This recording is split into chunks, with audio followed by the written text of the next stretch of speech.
Hello again, it's Jared, your speaker, and today I am talking about my third experience with ayahuasca. Wow, it was a very intense night for me because each night was more and more intense. And even though I was getting a small shot of ayahuasca, I had cleaned myself up so that it didn't really take much for it to take effect. And the third night, I was purging in just about every way I could think of, except I don't remember sweating. I don't remember, not to say that I was up, but I don't remember sweating. But anyway, I was vomiting, diarrhea, laughing, crying, body jerks, deep sighing, deep breathing, farting. I was going through a lot that night. I was even yelling at one point because whatever I felt, it came up and I released it. I let it go. And I can tell you now that it has definitely made a difference in who I am now. Okay, so I had a lot of visions. She took me to some of my past lives. I was the son of Akhenaten. I was a queen. I had been to Atlantis. She took me there and she showed me when the people were there. And then she just like wiped it clean, just like turning a page. And then it was nothing, just deserted.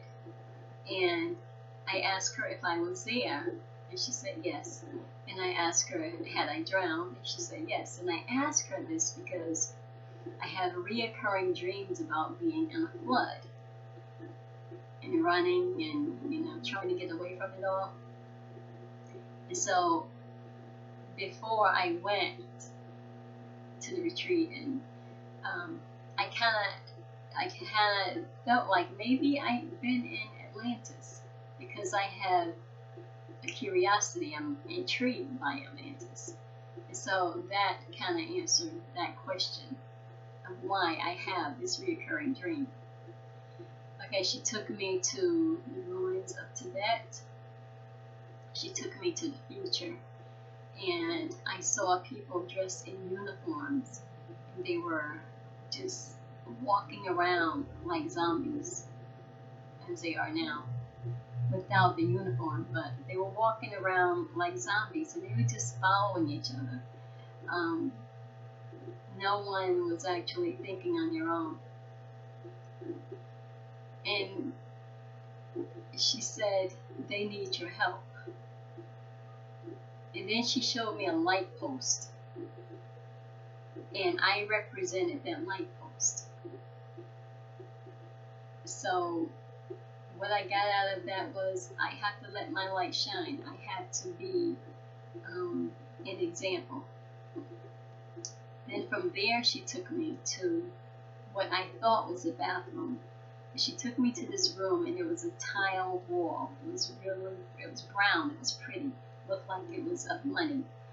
And so it wasn't a bathroom. It was just a wall with stations.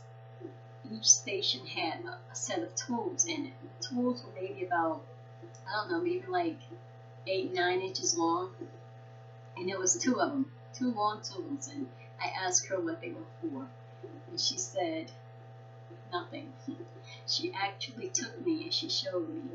And the tools were actually being inserted in the back of the skull, the back of the head.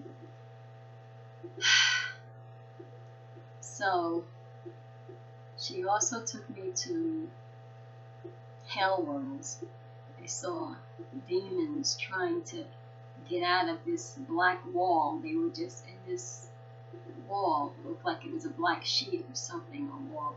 And they were trying to get out. And there were dragons.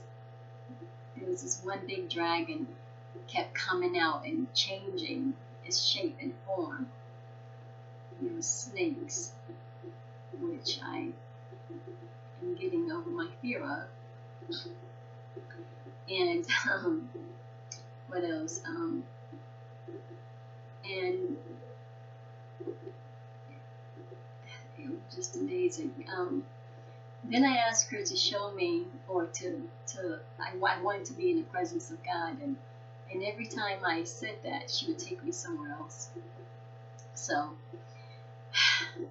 I came back to that question, or to the statement. I want to be in the presence of God, and so she took me to this place, and it was this dark castle. It was it was brick wall, and it was rounded, and it was dark, and so we were just there, and then this big dragon came out of the wall, and it was, I guess, guarding the castle. And my impression of that was, you got to get past the dragon to be in the presence of God. And I guess she perceived me not to be ready for that yet. So, which I'll talk about that later. But anyway, so perhaps I just wasn't quite ready for that. And so she took me to other worlds, and some of the worlds were really beautiful. It was a world of happy entities or beings, and it was a beautiful place to be in. And then there were worlds that were not so happy. And there was this place where it was nothing but eyes, just eyes, eyes, eyes. All I could see was eyes. And I said, what are they for? Well, why the eyes? And she said, they're watching you. And they're watching to see what you're going to do. So it dawned on me that she wasn't talking directly. It wasn't directly me per se, because I am you. I am humanity. I am life. So, but these worlds are watching humanity because we hold the codes, the keys for their survival, for their continuation. So it is up to us to wake up, to release the codes. And in order to do that, some type of meditation needs to take place.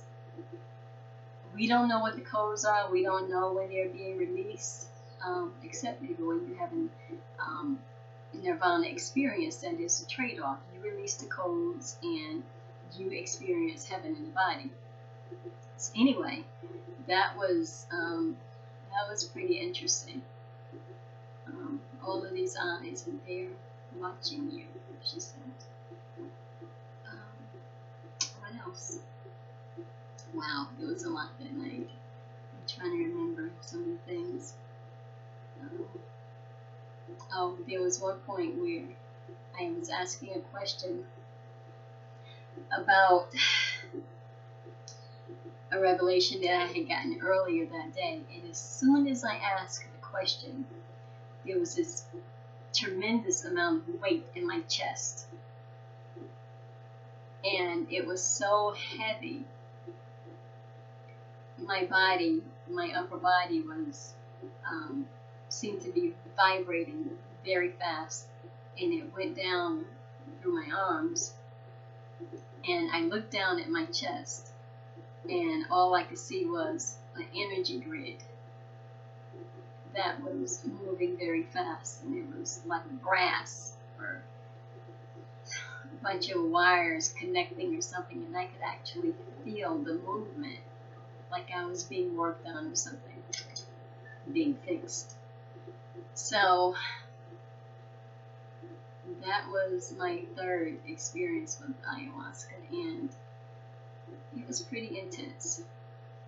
So if you decide to try ayahuasca to have the full effect of the medicine, I suggest that you clean yourself up mentally, physically, spiritually, so that you can connect, have a very good connection with the medicine, and you'll feel feel it right away.